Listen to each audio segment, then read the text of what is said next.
Okay, this is gonna be really hard to make because I forgot my tripod at my parents' house.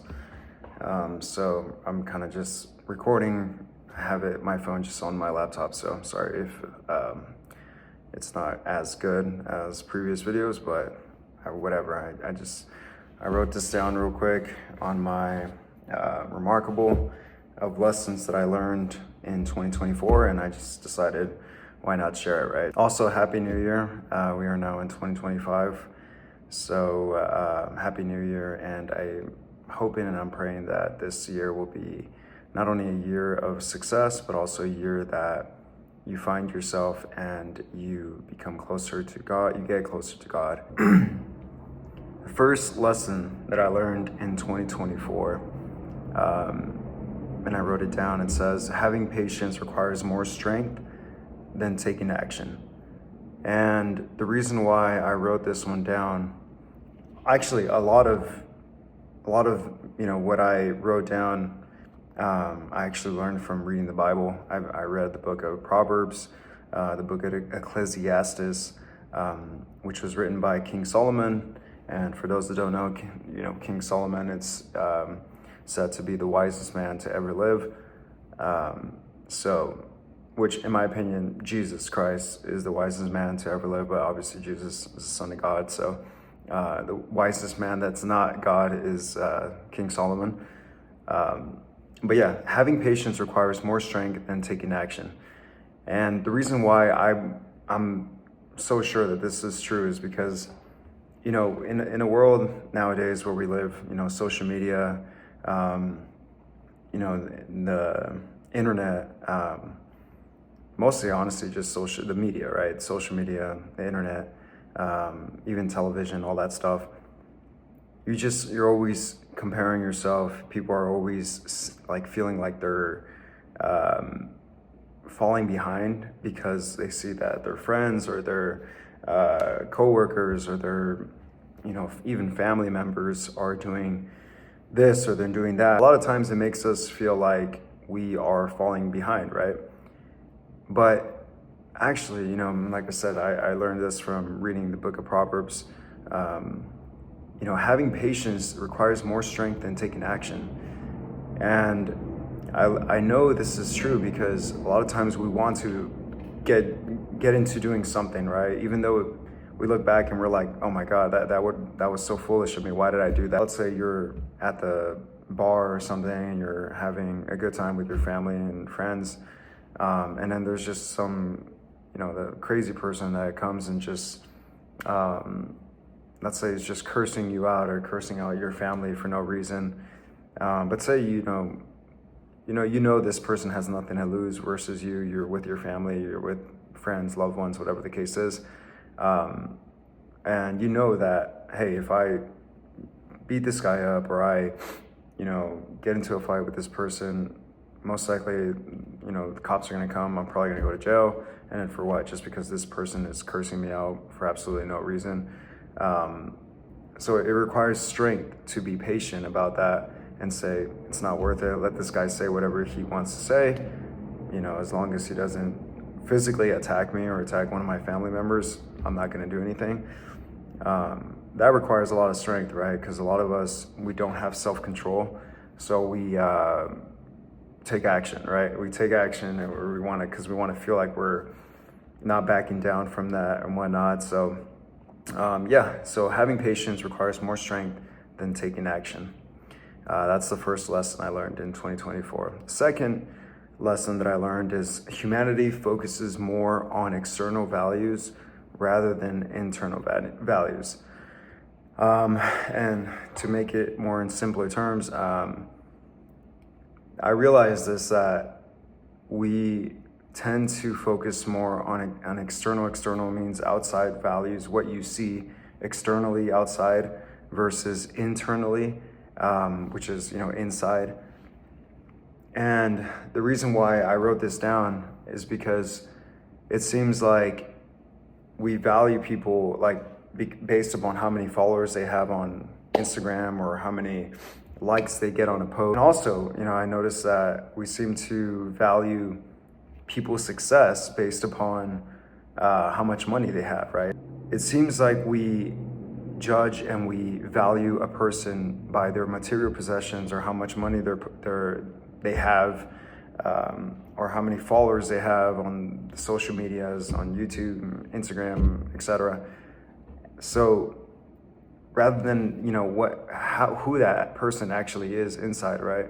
And I'm not saying, if a person that has, hundreds or millions of followers, that they're bad people. No, I actually have friends that have well over 1 million followers or hundreds of thousands of followers, and some of them are really, really humble, and they don't think that they're above anybody else because they have those followers. And I have some people that I know that have only 500 followers, and yet they think that they're superior than everyone else, right?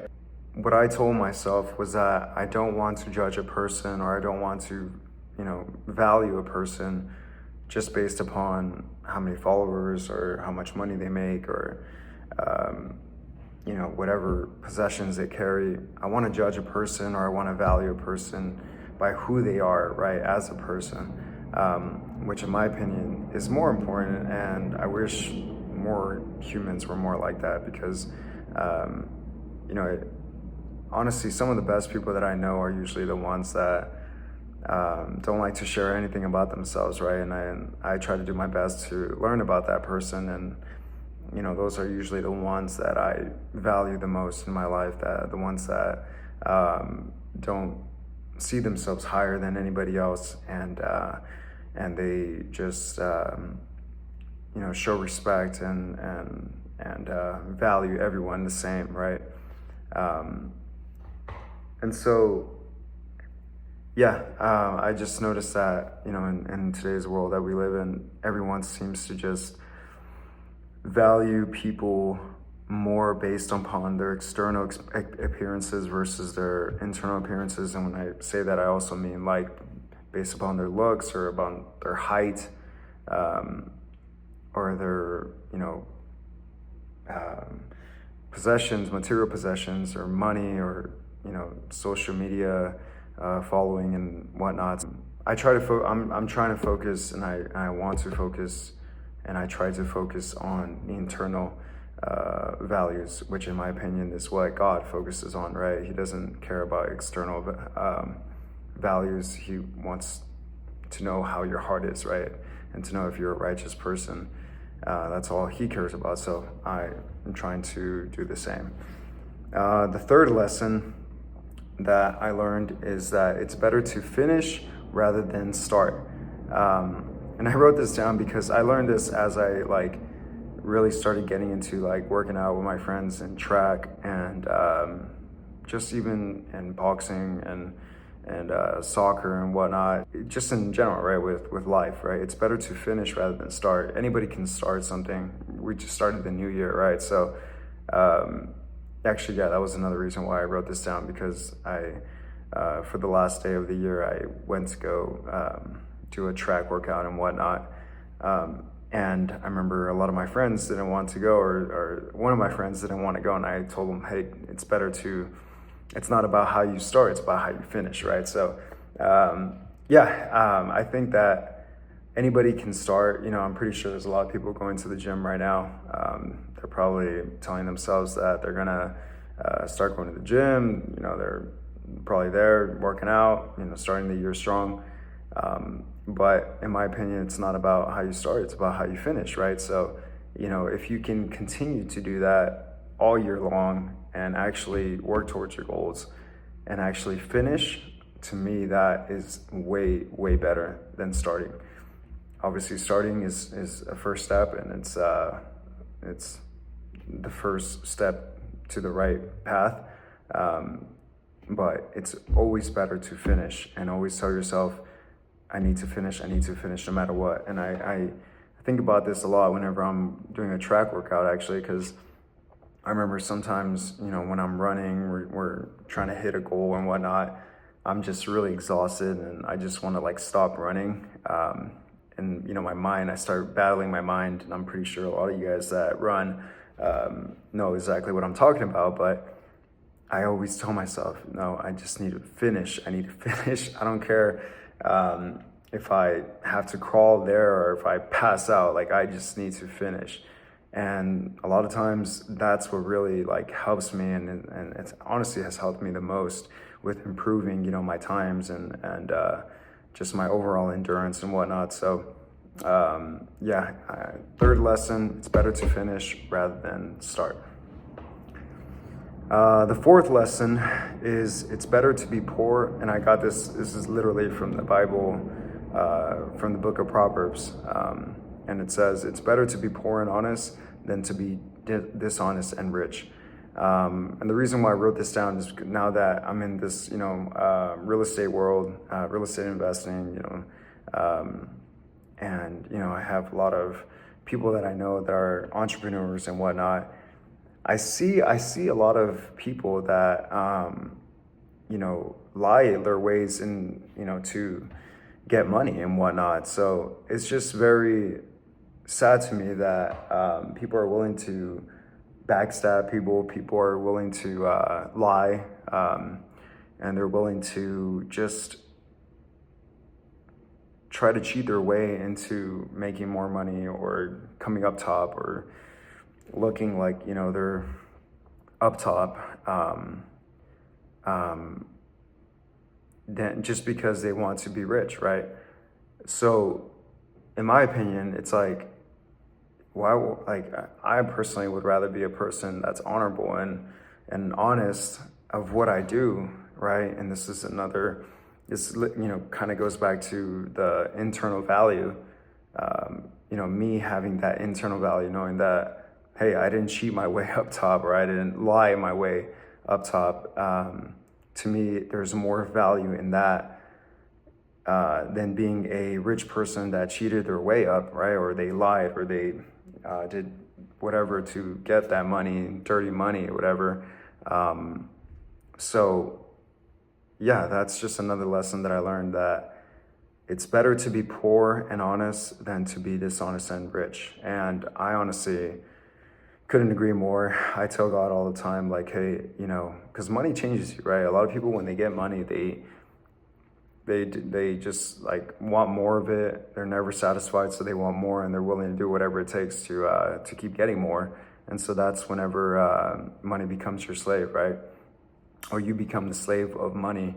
And so I always tell God, hey, God, when I pray, I always say, God, if you know me, right? And if I'm going to change, if money is going to change me to be a bitter and lying, dishonest person, then I'd rather just stay poor. And I'd rather be poor, because I would rather be honest and an honorable man, rather than just being this lying scumbag, right? That wants to cheat their way to get a bunch of money. The fifth lesson that I learned and that I wrote down is, it's better to give than to receive. And then I put right below it, don't become the slave of money. And the reason why I wrote this down is that because I also learned this from the book of Proverbs, but there's really absolutely no reason why anybody needs to be a billionaire or to even have hundreds and thousands of millions of dollars, right? I see a lot of people that, really, really wealthy people that can really make an impact in life with the money they have. And if only they had the right heart and they were more righteous, they could really change a lot of people's lives. There's, especially whenever you go to third world countries, you see the poverty that there is. And, when I was in Mexico for 2 weeks, every time I go to Mexico and I come back, I always come back and I say, man, I'm really blessed to live in the United States of America, because everything here is there's just more order here. And even though we have a bunch of crazy people here and there's shootings all the time and whatnot, it really is a country full of opportunities, right? And that's just Mexico, right? Mexico is actually not that poor compared to, it is very poor, but it's not poor compared to like other countries like say Bolivia or Guatemala or a lot of countries in Africa. So whenever I wrote this down, it's better to give than to receive, because I don't want to become one of those men or women that just wants to receive, right? I want to get money so that I'm able to make an impact in this life and really make a difference, hopefully, by, teaching, by opening up schools, by giving out foods, by, just finding ways to make people's lives better. The people that are not so blessed like we are out here in the United States. For those people, that have many opportunities, to the kids that are mostly here have iPads and have iPhones and just waste their life scrolling on TikTok and Instagram. Those, people make that choice, right? But the one kids, and this kind of, I don't know, this goes back to, because I grew up in a small town, so I always wanted to find a way to, like, how the wealthy people think and successful people are, and the way I wanted to unlock that secret, right? And so I now want to share the knowledge and wisdom that I learned over to that one person, to that one kid or that one child anywhere in the world that really wants to make an impact in this world and or life, or at least wants to get out of the poverty, right? And doesn't want their family legacy to continue to be in poverty and poor, right? So yeah, in my opinion, it's better to give than to receive, and that's what I'm working for. So yeah, that is the fifth one. Another thing that I noticed that humanity focuses more on is validation. And what I mean by validation is that everyone just wants validation. It seems everyone is posting, oh, I just did this or I just did that, because we want validation, right? We want likes, we want people to congratulate us. And I'm trying to work more on having internal validation or internal satisfaction, I guess you can say, to where I'm doing things that I know, like private victories, I guess you can say. I want to have more private victories to where I feel satisfied on myself that I just did something. Let's say I gave to a homeless person, I went and bought them a meal, or whatever the case is, right? Everyone nowadays just wants to post everything. Like, they want to post everything online because they want validation. They want people to recognize them for whatever it is that they did, which is not horrible, but it's also like, are you really doing it with your heart if you're just always seeking validation, right? And so one thing that I really want to focus on this year in 2025, and I have been, I want to say for the last couple months, is just really seeking like private victories, right? To where I can go for a run right now for 4 miles and do my best record, but I don't have to post about it online, right? I can just know that I did it inside, right? I did that myself, and me knowing that I did it myself is more than enough, right? I don't need to share it to the world, or I don't need to like brag it to the world, right? So private victories and internal validation is what I'm really gonna strive working towards in 2025, because like I said, it just seems like everyone just wants validation and wants to be sharing to everyone what it is that they're doing. So yeah, that's it, guys. I just wanted to make it short and sweet. I hope you guys have a great year this year. I don't know if I'm going to be posting a lot. I just want to, whenever I do post, I want it to be something that is worth posting, and hopefully, something that, you guys would enjoy. But I am still a licensed real estate agent in the state of Arizona. So if you guys are ever considering buying a home or selling, I would love to help you guys. You guys can reach out to me on my Instagram or email. I'll leave all the links down below. Yeah, subscribe if you would like to see some more. Give it a thumbs up if you enjoyed this video, and I appreciate all the support. And yeah, I'll see you guys in the next video.